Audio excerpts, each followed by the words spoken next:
What if one day the strictest military instructors on Earth sat quietly in a room and admitted something they never planned to say out loud? That Filipino soldiers are the hardest soldiers they have ever tried to train, not because they are weak, not because they lack discipline, but because they are already shaped by something no training manual can replicate: life. That truth didn't come from speeches or diplomatic statements. It came from exhaustion, from confusion, from instructors realizing their systems were no longer in control. The program began quietly. No media, no cameras, no public announcements, no flags, no speeches, no welcoming ceremony. Only a single order stamped confidential and a location few civilians had ever heard of. A remote military base hidden deep in the mountains of Yunnan, China, where roads narrowed into stone paths, where radios crackled more than they spoke, where weather changed without warning. The air was cold, the oxygen thin. Each breath felt measured, deliberate. Sharp terrain surrounded the base. Jagged ridges, wet rock faces, dense forest pressing in from all sides. This was not a place designed for comfort. It was designed to expose weakness. Chinese instructors stood waiting in formation. Boots aligned, uniforms immaculate, posture rigid, clipboards held tight against their chests, stopwatches hanging from gloved hands, eyes forward, faces unreadable. This base had broken many soldiers before, men who arrived confident and left quieter, slower, humbled, men who learned quickly that the mountain did not care about rank or reputation. Then the sound came, a low mechanical thrum cutting through the thin mountain air. The helicopter. Dust lifted from the ground. Loose gravel rattled, wind whipped across the formation. The aircraft hovered, then settled. The door slid open. Out stepped the Filipino unit. Scout Rangers, Marines, Special Action Forces, Light Reaction Regiment. Different units, different backgrounds, but the same calm in their eyes. They had flown straight from operations back home. Jungles, urban raids, hot, wet terrain, minimal rest, minimal sleep. Some still carried the fatigue of real missions in their shoulders, in their gait. The instructors watched closely. They expected silence, rigid posture, heads forward, eyes down, nervous energy, controlled movements, the look of men preparing to be tested. Instead, they heard laughter. A short laugh, then another. One soldier cracked a joke under his breath. Another rolled his shoulders, stretching like he was arriving at a gym, not one of the harshest training environments in the region. Someone smiled. Someone waved. Not careless. Not disrespectful. Just human. A senior Chinese instructor frowned. This is not how tired men behave, he thought. He had seen exhaustion before. He had seen fear. He had seen overconfidence collapse within hours. But this was unfamiliar. Inside the main office, Colonel Jiang Wei stood by the window. He did not speak. He watched. 25 years of training experience behind his eyes. Thousands of soldiers trained, hundreds broken, many reshaped. He knew the signs of confidence, the signs of arrogance, the signs of men pretending to be ready. But what he saw below did not fit any category. These men did not arrive like trainees. They did not arrive like visitors.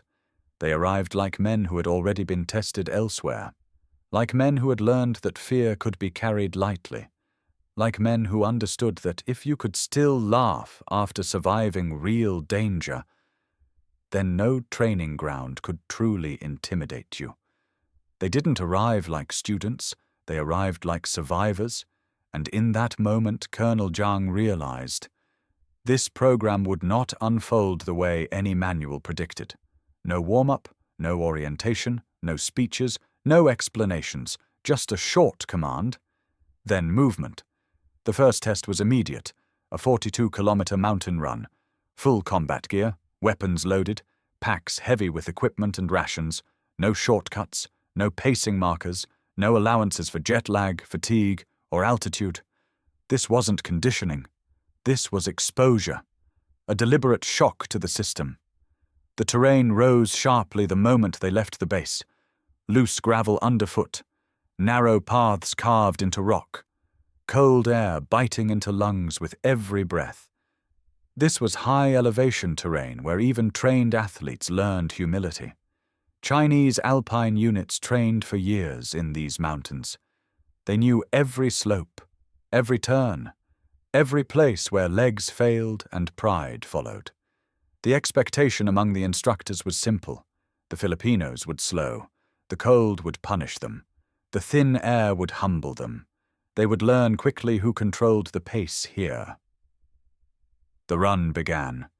Boots hit the ground in rhythm. Breath steamed in the cold air. For the first 30 minutes, silence. Only footfalls, only breathing, only the sound of packs shifting with each step. Then, voices. Quiet at first, a laugh, another. Then singing. Not forced, not defiant. Natural. The Filipinos began teasing each other. One joked about who would collapse first. Another mocked his own legs shaking. Someone sang louder just to irritate the man beside him. They laughed at the mountain, not because it was easy, but because they had learned something long before this run. That fear grows louder when you give it silence. A Chinese trainer slowed his pace and turned his head. He stared in disbelief. This was not how exhaustion was supposed to look. An hour into the run, lungs burning, legs heavy, sweat freezing against skin. A Chinese officer finally broke formation and asked the question forming in every mind. "Why, are you laughing?" The Filipino didn't stop running. He didn't even look back. He answered calmly, between breaths. "Sir, if we stop laughing, that means we are about to die."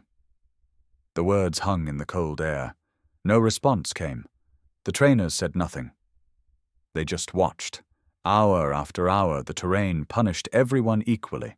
Steep ascents, narrow ridges, descending paths that destroyed knees. But the Filipinos kept moving, still joking, still singing, not fast, not reckless, just steady. 4 hours later, the finish line came into view. One by one, the Filipinos crossed. Same time, same pace, as China's elite alpine troops. No collapse, no celebration, just quiet nods, controlled breathing. That night, one instructor sat alone and opened his notebook. He didn't write numbers. He didn't write times. He wrote a single line. Pain does not command them. They simply refuse to obey it. Weapons training followed. This was where control mattered. Where doctrine ruled, where deviation was punished, where obedience separated discipline from chaos. Every grip had rules. Every stance had doctrine. Every reload had a prescribed motion. Every error had consequences. The instructors moved with precision. Commands were short, voices sharp, eyes unforgiving. This was the environment where systems proved themselves. The Filipinos listened. They watched closely. They learned fast. Too fast. Within minutes, they matched the pace. Within an hour, they matched the accuracy. The instructors exchanged glances. Then something unexpected happened. The Filipinos began adjusting. A grip shifted slightly. A stance widened for balance. A sight angle changed by instinct, not instruction. Attachments were moved, not randomly, deliberately. An instructor noticed, then another. The drills slowed. One of them raised his hand. "Stop." The firing line froze. The instructor walked forward, boots crunching against gravel. He pointed at a Filipino rifle. "Why are you not following the manual?" The Filipino did not look nervous. He did not argue. He simply answered, "Sir, the battlefield doesn't follow manuals." Silence followed. The words were not loud, but they landed heavy. The instructor crossed his arms. "Show us." The Filipino stepped forward. He demonstrated a close-quarters technique used in real operations back home. Not something taught in classrooms, not something found in diagrams. It was raw, efficient, violent in its simplicity. A movement designed to survive tight spaces, poor lighting, unexpected resistance, not polished, not elegant, but devastatingly effective. The instructors watched. No interruption, no correction, just observation. One of them wrote in his notes later that night, "They do not worship rules. They use them, then discard them when survival demands it." Then came the mental phase, the phase designed not to test strength, but control. Darkness. Total darkness. Lights cut without warning, vision erased, time distorted. Then the alarms, sharp, irregular, relentless, sound bouncing off concrete walls, clanging inside the skull until thought itself felt noisy. Disorientation followed. Obstacles shifted without explanation. Paths changed. Commands contradicted each other. No clocks, no sense of time, and no sleep. Not a minute. This phase existed for one reason: to break rhythm, to force hesitation, to turn confidence into doubt, to fracture focus until even trained minds began reaching for relief. Chinese trainees usually began showing cracks around hour 6, eyes unfocused, movements delayed, breathing shallow. Some became silent, others grew irritable. Most simply tried to endure. The Filipinos reacted differently. From the start, one cracked a joke just loud enough for the control room to hear. Another whispered a familiar tune, soft and steady, not for entertainment, but for grounding. When the alarms blared again, one soldier copied the sound perfectly. Beep, beep, beep, mocking it. Not defiant, playful. The operators exchanged looks. This was not panic. This was resistance. A military psychologist observed quietly from behind one-way glass. He watched their breathing, their posture, their micro-expressions. No clenched jaws, no shaking hands, just tired men choosing calm on purpose. Hours passed. Finally, he stepped forward and asked the question forming in his mind. "How are you staying calm?" The Filipino looked up, eyes tired, but clear. He answered simply, "Sir, we grew up adjusting to everything. Fear comes, but it doesn't stay." The room went quiet. That night, the psychologist opened his notebook. He didn't write diagnoses. He didn't write statistics. He wrote, "Hardship became routine.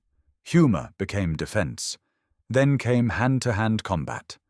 This was the phase where theory ended. No rifles, no optics, no distance, only bodies. Balance, instinct.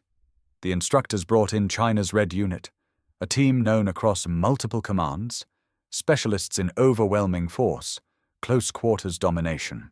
Foreign trainees rarely lasted long against them. Most folded under pressure. Some froze. Others relied too heavily on rules that disappeared the moment pain arrived. This phase wasn't designed to teach. It was designed to expose. The Red Unit stepped forward, calm, silent, confident. The signal was given. The first clash was immediate. No testing movements, no circling, just impact. The Filipino soldiers didn't fight like competitors. They didn't posture. They didn't measure. They closed distance instantly. One Red Unit fighter attempted a textbook takedown. Perfect angle, perfect timing. The Filipino shifted his weight half a second early, slipped free. Then something unfamiliar happened. The counter wasn't clean. It wasn't elegant. It was fast. A twist, a shoulder drop, a sudden flip. The Red Unit fighter hit the ground harder than expected. The instructors stiffened. That move wasn't in any manual. Another engagement.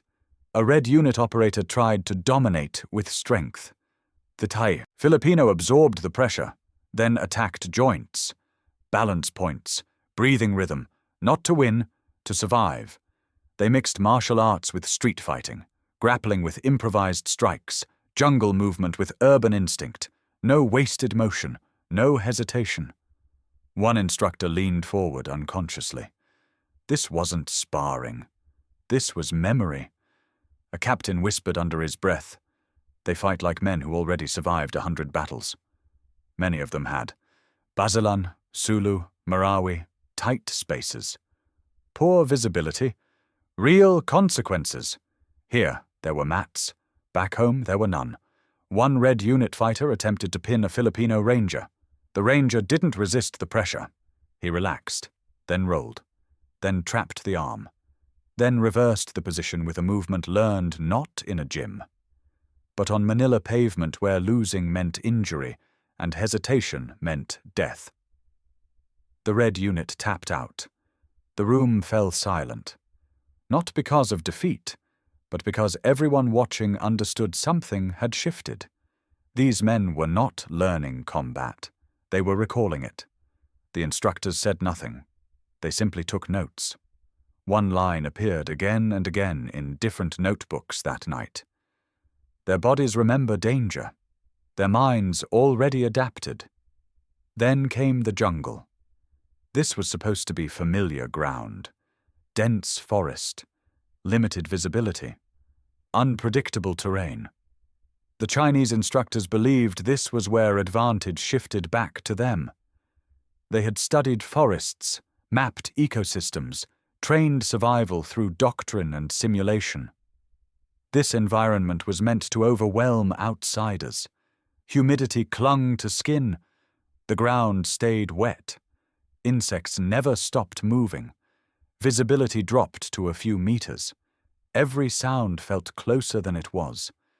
This phase wasn't about endurance, it was about relationship. How soldiers interacted with nature when structure disappeared. The exercise began. Teams were released into the jungle with minimal supplies. No marked trails, no guidance, no time limit. Only survival. The instructors watched from distance. They expected hesitation. They expected careful movement, trial and error, learning curves. Instead, the Filipinos moved immediately, not rushed, purposeful. They read the forest the way others read maps. One paused to touch the soil. Another scanned tree lines without lifting his head. A Marine bent down, smiled, and nodded. Water. He moved a few steps and uncovered a natural source hidden beneath roots and stone. The instructors exchanged glances. Shelter came next. The Filipinos didn't debate designs. They didn't argue. They built. Branches interlocked, leaves layered for runoff, ground cleared for airflow. Minutes passed. What took others hours took them moments. One instructor whispered, "They're not building shelters. They're returning home." Food followed. The jungle had plenty, if you knew where to look.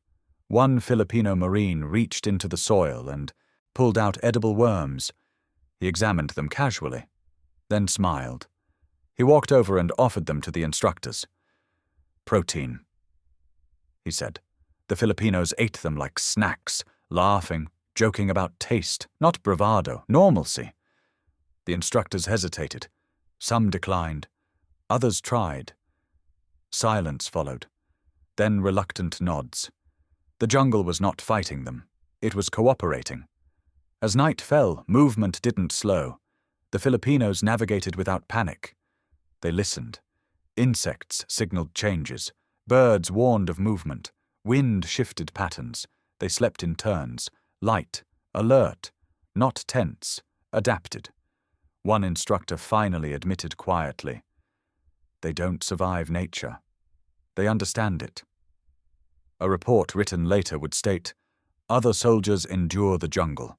Filipino soldiers work with it." That realization settled heavily. This wasn't training advantage. This was upbringing. Years of storms, floods, heat, rural terrain. Life had already taught them how to read the land. By morning, the instructors stood silently. The jungle phase was complete. Not with casualties, not with failure, but with a truth they hadn't prepared for. The jungle did not test the Filipinos. It revealed them. Then came the final test, the one designed to end everything. Day 8, no recovery time, no reset. Bodies already exhausted, minds stretched thin. This was the hybrid combat simulation, the instructor's masterpiece. A layered operation meant to overwhelm foreign units completely. Ambushes, night infiltration, hostage rescue, urban-to-jungle transition, hill assault, multiple objectives, conflicting commands, constant pressure. It was designed to break rhythm, destroy cohesion, and force mistakes. Most units failed here, not because they were weak, but because complexity exposes hesitation. The rules were simple. Follow the plan. Stick to the doctrine. Execute exactly as briefed. The exercise began at dusk. Light faded quickly. Shadows stretched across uneven ground. The Filipinos moved out, quietly. At first, they followed the plan. Positions taken. Spacing correct. Timing precise. Then the first ambush triggered. Explosions echoed through the forest. Simulated gunfire cracked the air. Smoke swallowed visibility. The plan collapsed instantly. This was the moment instructors waited for. This was where most units froze. But the Filipinos didn't stop. They adapted, without shouting, without panic. One man raised a hand. Another tapped twice on a shoulder. A short whistle, almost inaudible, cut through the chaos. They changed direction, not together, fluidly, like water finding new paths. They stopped using radios, too loud, too traceable. Instead, they used instinct, hand signs, eye contact, silent gestures learned through years of operating together. Sometimes, no signals at all. They simply knew. They split into smaller elements. One team drew fire, another disappeared into foliage. A third moved low along the ground, using shadows as cover. The instructors leaned forward. This wasn't rehearsed. This wasn't doctrine. This was intuition. The Filipinos reached the jungle edge and did something unexpected. They stopped. Then they began cutting bamboo. Quickly, quietly, lengths measured by eye, sharp ends carved with speed. They set traps, simple, effective, vines bent, pressure points created, paths manipulated. The environment became a weapon. The red unit advanced, then stopped. Too late. Simulated casualties triggered. Confusion rippled through the opposing force. The Filipinos flowed again. No celebration, no wasted movement. They transitioned into the hostage rescue phase. A structure ahead. Dark, cramped, multiple entry points. The instructors expected loud clearing procedures. Instead, the Filipinos waited, listened, counted footsteps, then entered simultaneously from 3 sides. No shouting, no chaos. Targets neutralized in seconds. The hostage was secured. Then came the final assault. A steep hill climb under simulated fire. This was the breaking point. Fatigue should have won. Instead, something else took over. They climbed, not fast, relentless. One fell, another pulled him up. No commands, just movement. At the summit, silence returned. The exercise ended. The instructors stood frozen. They had built the scenario to dominate foreign soldiers. Instead, they had watched something unteachable. A Chinese general finally spoke. His voice was low, measured. They are not difficult because they lack discipline. He paused. They are difficult because they think beyond it. No one argued. No one needed to. Later, the official evaluation would say, they did not execute our plan. They created a better one in real time. That was the moment everything changed. This was no longer training. It was acknowledgement. The Filipinos hadn't survived the simulation. They had outgrown it. That night, long after the final exercise ended, the base was quiet. No alarms, no commands, no movement drills. only tired bodies and cooling air. Colonel Jiang Wei walked alone toward the Filipino camp. He expected silence. Instead, he heard laughter again. A small fire burned low. Rice cooked in a battered pot. Helmets sat on the ground like forgotten tools. The Filipino soldiers were exhausted. 9 days of pressure. No comfort, no relief. Yet they laughed, not loudly, not carelessly, but the kind of laughter that comes from men who have already endured worse. A ranger noticed him standing there. "Sir," he said, smiling, "come sit." They made space. They offered food. One joked softly, "You need this more than us. Training us is harder than training your own soldiers." For the first time that week, Colonel Jiang laughed, not as an instructor, but as a man. Later that night, he opened his notebook. He did not write about tactics. He did not write about formations. He did not write about scores. He wrote this: "They endure with joy. They fight with heart. They rise with humor. That combination makes them unbreakable." When the program ended, the final report shocked command. It praised endurance, adaptability, combat creativity. But it admitted something rare for a system built on rigid structure. The standard training model was not enough. One line traveled quietly across Asia. Filipino soldiers are the hardest to train because they are shaped by survival, hardship, and culture long before they enter the military. When the Filipinos heard it, one laughed. "Hardest to train, maybe," he said, "but easiest to fight with." Another added, "We trained all our lives without knowing it." Before they left China, Colonel Jiang handed them certificates. Then he bowed. "In 25 years," he said, "I have trained thousands of soldiers. But you taught me something new. True strength is not only discipline, it is the ability to stay human in every situation." The Filipinos bowed back. One smiled. "Next time, sir," he said, "we train in the Philippines." Weeks later, at a military seminar in Beijing, a general asked Colonel Jiang a simple question: which foreign soldiers were the most difficult to train? He paused. He remembered the laughter, the mountain run, the jungle, the bamboo traps, the silent coordination. Then he answered, "The Filipinos.